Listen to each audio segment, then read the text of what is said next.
পশ্চিম এশিয়ায় উত্তেজনা চরমে। সাম্প্রতিক হামলা-পাল্টা হামলার আবহে ফের মুখোমুখি ইরান ও ইসরায়েল। দুই দেশের সামরিক শক্তি নিয়ে আন্তর্জাতিক মহলে শুরু হয়েছে নতুন করে হিসাব নিকাশ। প্রশ্ন একটাই, যদি সংঘাত দীর্ঘস্থায়ী হয়, কোন দেশ কতটা এগিয়ে? গ্লোবাল ফায়ার পাওয়ার সূচক অনুযায়ী সামরিক শক্তির বিচারে ইসরায়েলের অবস্থান বিশ্বের প্রথম 20টির মধ্যেই। ঠিক তারপরেই রয়েছে ইরান। স্কোরের পার্থক্য খুব বেশি নয়, অর্থাৎ কাগজে কলমে দুই দেশই প্রায় সমানে সমান। তবে শক্তির ধরন ও ব্যবহারের কৌশলে রয়েছে স্পষ্ট ফারাক। জনসংখ্যার নিরিখে ইরান অনেক বড় দেশ। প্রায় 8 কোটির বেশি মানুষের দেশে সক্রিয় সেনা ও আধা সামরিক বাহিনী মিলিয়ে বিপুল সেনা রয়েছে। বিশেষ করে Islamic revolutionary guard corps IRGC তাদের কৌশলগত মেরুদণ্ড। বিপরীতে ইসরায়েলের জনসংখ্যা অনেক কম, কিন্তু তাদের রিজার্ভ বাহিনী অত্যন্ত প্রশিক্ষিত এবং দ্রুত মোতায়েনযোগ্য। বাধ্যতামূলক সামরিক প্রশিক্ষণ ব্যবস্থা দেশটিকে যুদ্ধে দ্রুত সাড়া দেওয়ার সক্ষমতা দেয়। ক্ষেপণাস্ত্র ভান্ডারের দিক থেকে ইরান বেশ শক্তিশালী। তাদের হাতে হাজার হাজার ব্যালিস্টিক ও ক্রুজ ক্ষেপণাস্ত্র রয়েছে। শাহাব ও সেজ্জিল শ্রেণীর মাঝারি পাল্লার ক্ষেপণাস্ত্র দূরপাল্লায় আঘাত হানতে সক্ষম।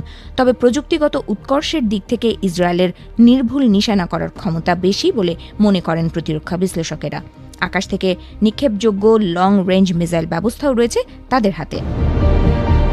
বিমান শক্তি ইসরায়েলের অন্যতম বড় ভরসা। মার্কিন নির্মিত অত্যাধুনিক F-15, F-16 এবং F-35 যুদ্ধ বিমান তাদের আকাশ প্রতিরক্ষা ও আক্রমণ ক্ষমতাকে অনেকটাই এগিয়ে দিয়েছে।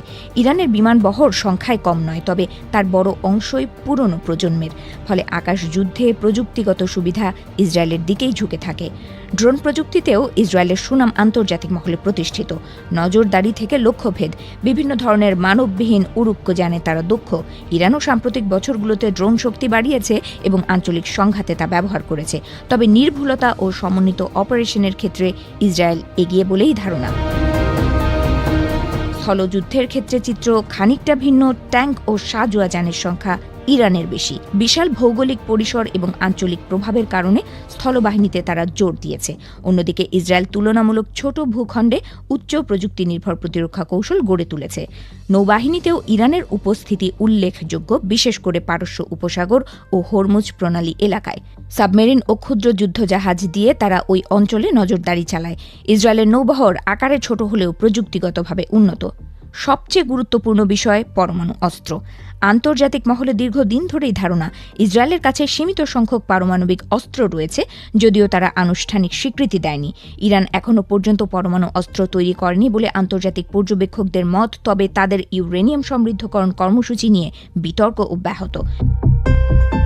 সংখ্যার জোরে ইরান এবং প্রযুক্তির জোরে ইসরায়েল, এই দুই শক্তির লড়াই কেবল অস্ত্রের নয়, কৌশলেরও। সংঘাত যদি বাড়ে তাহলে আঞ্চলিক রাজনীতি ও আন্তর্জাতিক সমীকরণ বড় ভূমিকা নেবে। বিশেষজ্ঞদের মতে শেষ পর্যন্ত কারা সুবিধা পাবে তা নির্ভর করবে মিত্রশক্তির অবস্থান, গোয়েন্দা তথ্য এবং যুদ্ধক্ষেত্রে দ্রুত সিদ্ধান্ত নেওয়ার ক্ষমতার উপর। পশ্চিম এশিয়ার ভবিষ্যৎ এখন অনেকটাই সেই অনিশ্চয়তার মধ্যেই ঝুলছে।